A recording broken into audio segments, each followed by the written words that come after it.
just to say on top of what Dick has already explained is that this negative impacts of oceanification are not the case of future scenarios. They are very much happening right now, and we've seen it primarily with the calcifiers, which are primary targets of oceanification, but then they are resonating across different levels of biological organizations, and that's of course because OA is not acting in isolation, but with warming and hypoxia and marine heat waves, so like massive stressors that can really have these massive ecosystem level effects.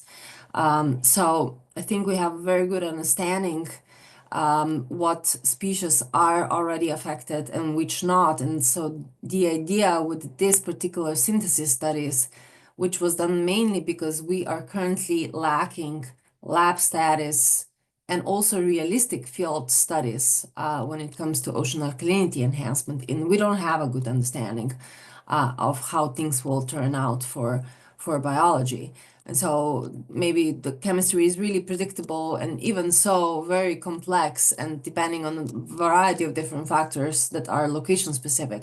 But when it comes to biology, we're really so much lagging behind. So this work was trying to synthesize the data from the OA and try to make some sort of predictions and try to establish maybe an assessment framework that other people could use with the data that have been collected so far from OA and do similar stuff that we have done in here. So even if you don't see your specific species represented here, you could just use all the open code that we have provided, and you could soon, by pulling the data together for your specific species of interest, you could start understanding how maybe it could respond to ocean alkalinity enhancement. So, okay, so this is a study that was accepted a few weeks ago. And so if you're curious, it's already basically online. Next slide, please. So, yes, the question really is that, with the industry being so far ahead of research and academia, and we know so much more about the chemistry than we do about the biology, but how do we assure that whatever progress is being made on ocean alkalinity assessment, that it's safe, that we know what are potential risks? How do we develop the monitoring assets and also use the existing monitoring, strategies and facilities that is so abundant in Pacific Northwest, and just build on that long-term data that is already available. We don't have really safety limits for biology. So really turning to ocean acidification and trying to find predictive patterns and responses from there is something that we try to prove with this particular study. So we've done really extensive literature review and data synthesis and quite a lot of statistical analysis. And the idea was to try to show variability on different species and functional group levels, but also try to find some potential thresholds of which we have to be careful of when we are thinking about the OAE implementation. Next slide, please. Okay, so these are a variety of different, so this was a global study that really tried to encompass all different calcifying groups.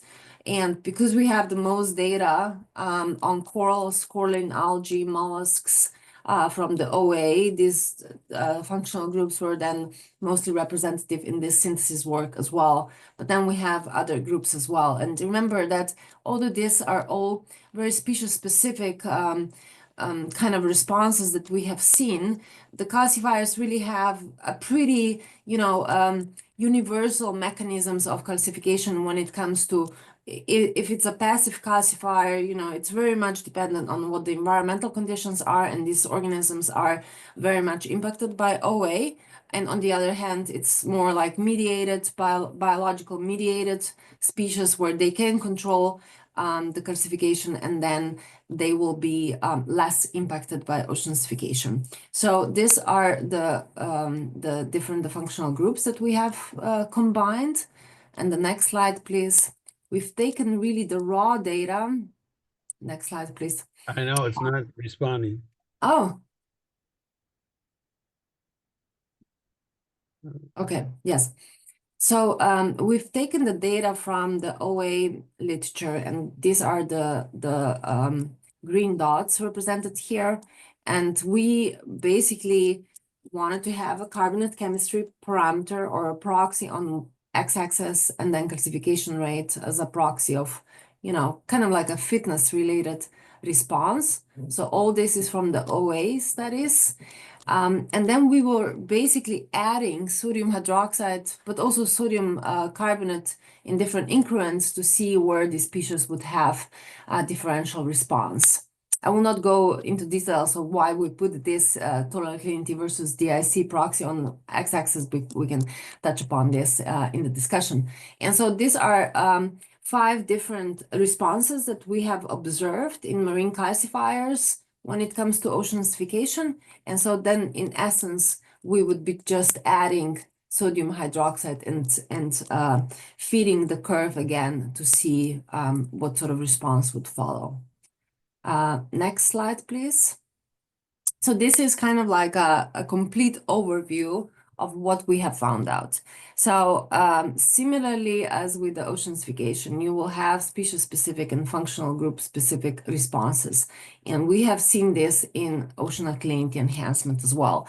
So there are positive, there are negative, and there are also neutral responders. And that means that 40% of species will not change their classification rate. So in general, they will be biologically really intact, which is perfect, which is what we want.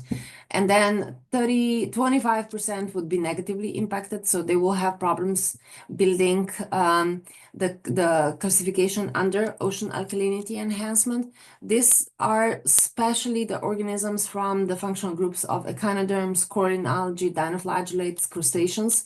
So why is that? It's because their type of classification is responded on the parameters that will be changing during the ocean alkalinity enhancement. For example, the crustaceans are actually increasing their classification to a certain extent under ocean acidification. So when we reverse the trend, they will actually be more negatively impacted under ocean alkalinity enhancement.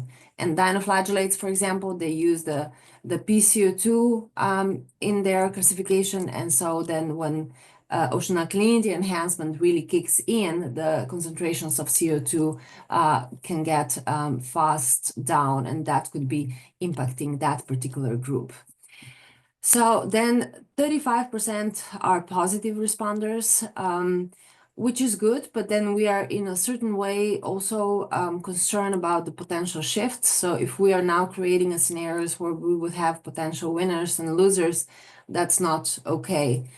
So we have to be careful how we really interpret the positive responders as well. And I have to say, and this was not part of this study, but it's just a study that we have finished calculating, evaluating right now. It's people often say, ocean alkalinity enhancement will be mitigating for ocean acidification. And that could be true for the chemical side of it. But when it comes to biological side, when we wanted to, for example, start calculating how much of sodium hydroxide we have to be adding for these organisms to restore their classification rates, so maybe back to the pre-industrial levels, these concentrations are massive, and we would really never achieve it in the field, while implementing ocean alkalinity enhancement. So it seems that mitigating for OA, for the negative biological effects caused by ocean acidification could be really questionable when it comes to this. So I think more studies are needed on this, but at least our study shows that something like this, it's not really achievable or realistic in the field.